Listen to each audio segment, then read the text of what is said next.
headlamp, I want to examine all of the areas that may not be ready for wallpaper. And so, with a light in your hand or wearing it on your head, you get to see all of the imperfections that may exist before you prep the wall and put on the wallpaper.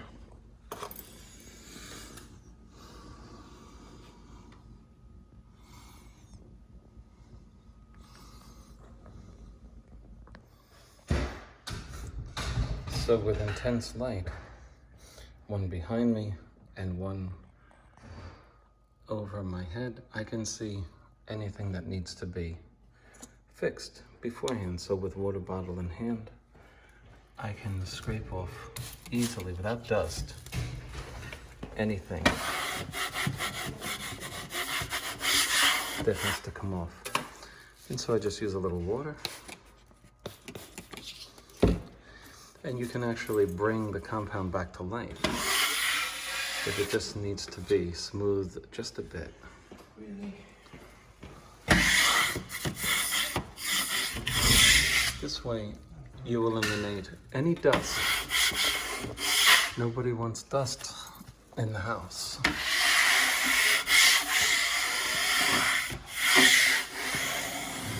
You see that line there? We can bring that back to life and make that smooth.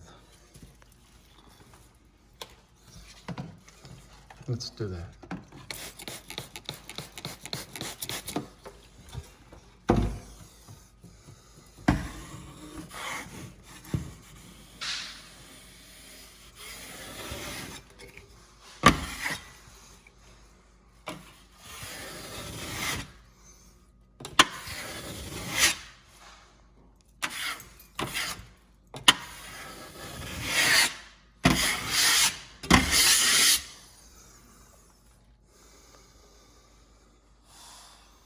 While you're skim coating, a light is absolutely necessary to see any imperfections.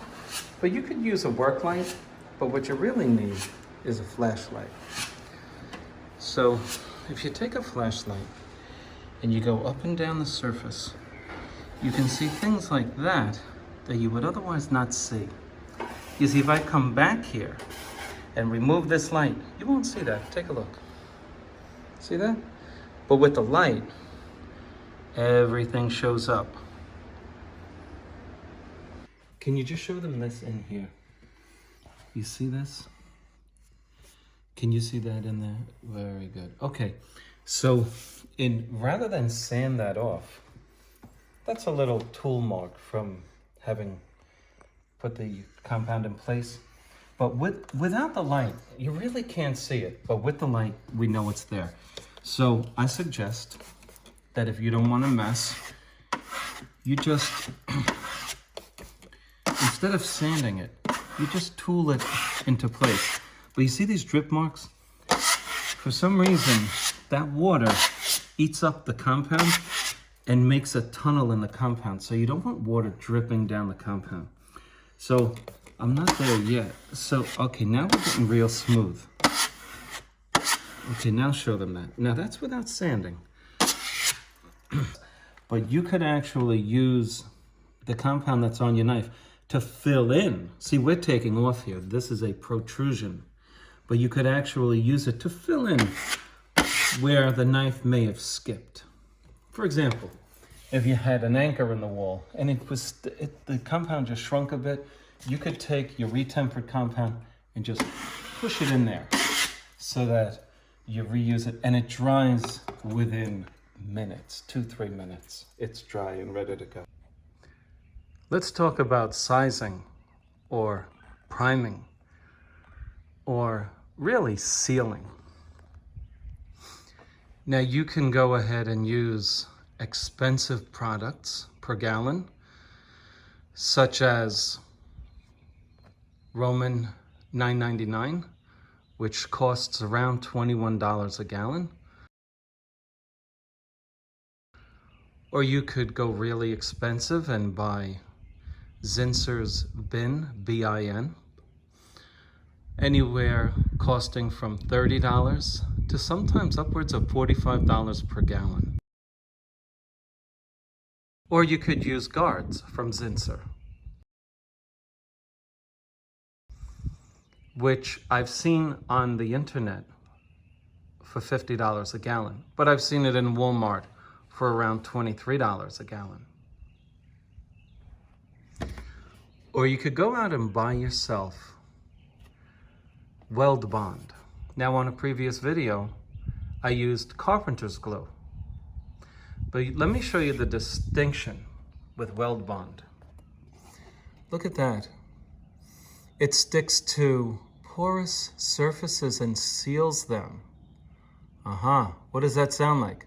Romans 9:99. Look at the front label of Romans 9:99. Look at the front label of guards. What is it, folks? It's glue with water. Now this dries clear. You're going to see it's white, but it dries crystal clear. Bonds most anything. And it's true. So we're going to mix 1 part Weldbond and 2 parts water. Let's get to it.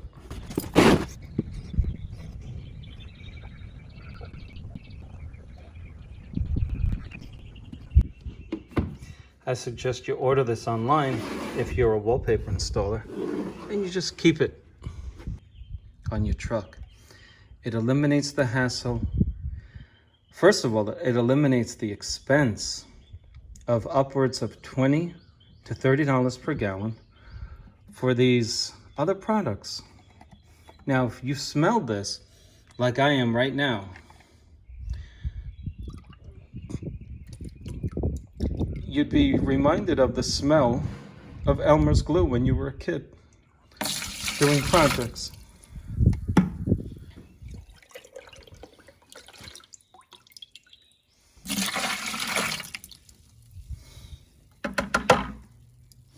We'll give this a mix.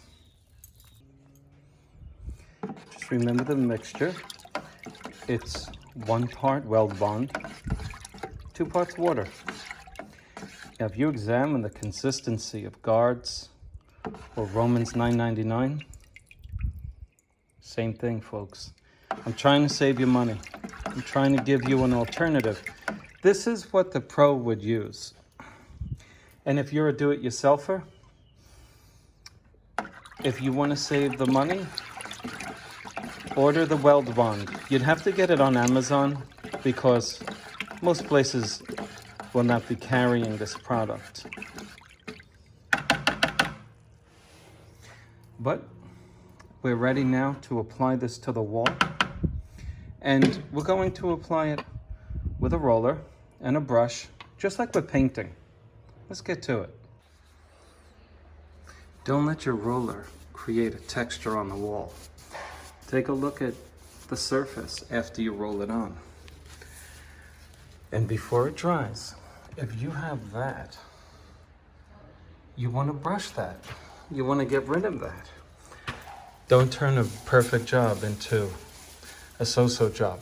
Get rid of the texture. You spend all the time skim coating. Brush out the texture that's made by that roller. The roller gets it on quick, but it has its effects as well. And one of the effects might be that it puts a texture on the sealer, and you don't want that. Just brush it off and you're good. So using a brush and a roller, you paint it on the surface. I have paper catching any drips, because plastic you'll just wind up sliding on.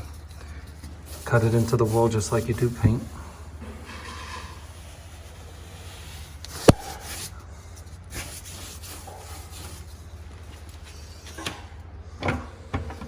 And then using a roller, just roll it on. But don't go too fast with this roller because the material is super thin. And if you go too fast, it'll throw it all over.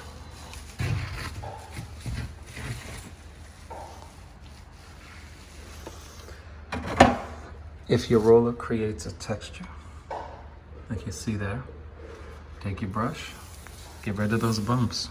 They'll dry like that. And you'll ruin the beautiful flat finish that you gave the wall. Just brush it out. Make it flat with the brush. And you can see what's starting to form is a very thin skin of sealer. After the application of the sealer, if necessary, it may not be, I give it a very light passing with a pole sander. Very light.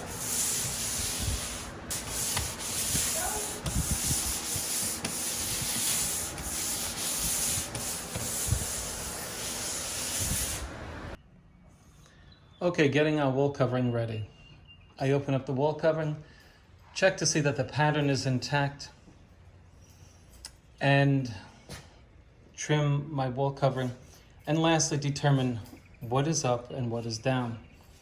You're looking at the wallpaper according to the customer's desire. The customer wants it installed this side up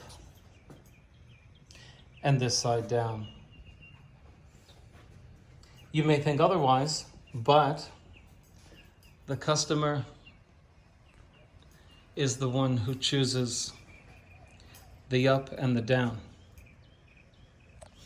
Usually when I unroll it, I start pasting it according to the top being the first piece that unrolls, but it's not always the case. But nevertheless, in this case, the customer wants it hung the way you're looking at it, that being up and this part being down. Hanging the first sheet becomes an easy task, whether you use a level or a laser line. You establish your plumb line, and that gives you a straight up and down line against which to guide the forward edge of your wall covering. Now fortunately, we only have 2 sheets of wall covering, and they fit in this place almost perfectly. There was no trimming on the left. I have a negligible amount of trim on this right-hand side, not enough to justify trimming that to make it perfectly symmetrical. It is a negligible issue. So your laser line is practically in the middle of the space on the left to the right, and that's what you want. Now I have 2 obstacles. One of them is a doorbell at the top, which is why that piece is raised up there. And then I have a light switch right in the center of your screen. But I established my line first so that I can work to the left. Make the cut right there. And then keeping my line straight on the border, I just cut around my doorbell.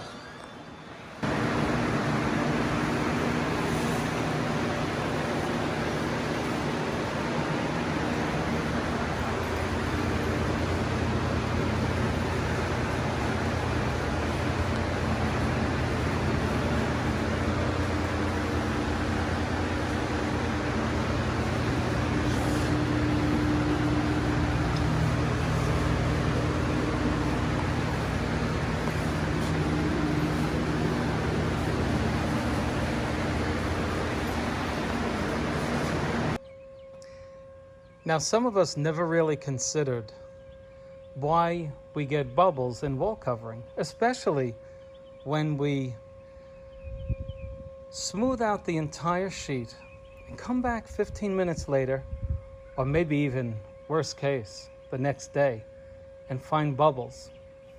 Well, during the installation, you have to keep checking your sheets to check for evaporation. So we all know that glue has water in it, but we never really consider this.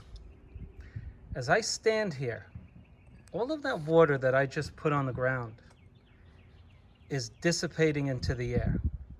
It's evaporating. While your wallpaper is on the wall, it's shifting because of what you're looking at right here. This is accelerated, of course. This is an exaggerated example of what's taking place behind your wallpaper.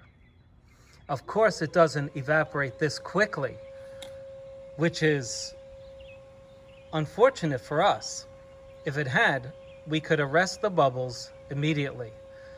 But as this water evaporates and goes into the air as a gas, so too is the water in your glue, your paste. And as it turns into a gas, inevitably it manifests in the appearance of air pockets or bubbles. Now, some of those air pockets are paste bubbles, literally little bursts of air that pop out of the liquid as the wall covering is tightening up against the wall. And they will disappear on their own. After you have diligently moved all of the air out and you come back and you see little bubbles that are smaller than a US dime, you can feel safe that you can leave them, that they'll be gone the next day. If you overwork them, you might scratch your wall covering. But as you see this water evaporating into the air, this is exactly what's happening when you first put the sheet of wallpaper onto the wall. It starts evaporating and you get those large pockets that get trapped here and there, top and bottom. They have to get out immediately. They're the size of a baby's hand. But after you get them out and about a half an hour passes by, give or take about a half an hour, after you get any major bubbles out, you're left with what's called paste bubbles. But I just wanted to show you, as this water is evaporating off of this very hot concrete, it becomes a gas. So please don't feel like you've done a bad job because you've gotten bubbles. Or your customer calls you back and say, there's a bubble. Well, if you've done your job during the installation, those bubbles should dissipate on their own. They have sheetrock underneath them, and they have seams on each side. They will work their way out. Also, the wall covering is permeable. Gases can pass through them. And eventually, as you're looking at the concrete, it will completely evaporate and you'll have no bubbles at all. So if I could give you any advice on this pre-pasted material, it's this. Making this material join up is a challenge. For some reason, with pre-pasted materials, if you follow the instructions, you will have a problem. And I can tell you, after hanging lots of wallpaper over many, many years, do not follow the instructions on pre-pasted material. Because here's why.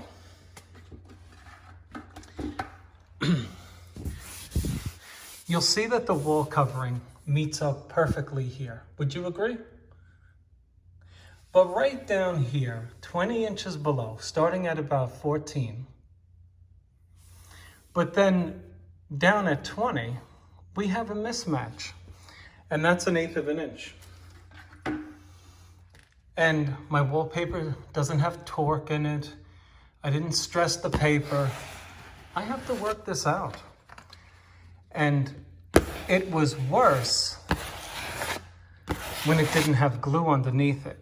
So I advise you to use glue. Put a bed of glue on the back of this wallpaper, even though it says you will void the warranty if you put glue on it, because it will make it difficult to take off in the future.